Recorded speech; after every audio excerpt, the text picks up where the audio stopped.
warri qadaan irra jirtu warri shamarranii gartee baatii tana keessa ummaan teenya Aishaan gartee ramadaana jala siifadheetiin kabajaa ergamaa rabbiitiif jecha amata guutuu soommanuu lakkisee qadaa gartee dhiiga laguutii jecha nyaadhe baatii ramadaanaa san khidmaa ergamaa rabbiitiin waan dhaabbattuuf yoo ergamaa rabbii natti haajame waan jettuuf gartee shacbaana tachisiiseetiin shacbaana keessa khafaluu turee jetti duba shacbaana keessa ofirraa khafaluu turee jetti duba tanaafuu namni irra jiru ji'atana keessa soommanuu ni danda'a akkasuma gartee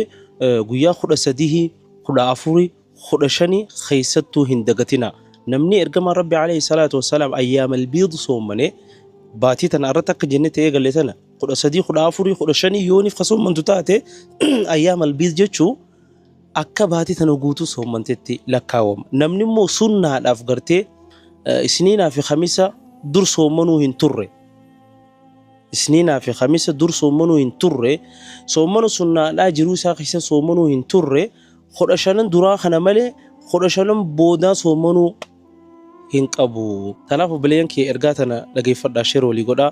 warra gartee ji'a ramadaana nagayaan dhaqqabee sooma rabbiin waa taasisu wassalaamu alaikum warahmatullaahi wabarakaatu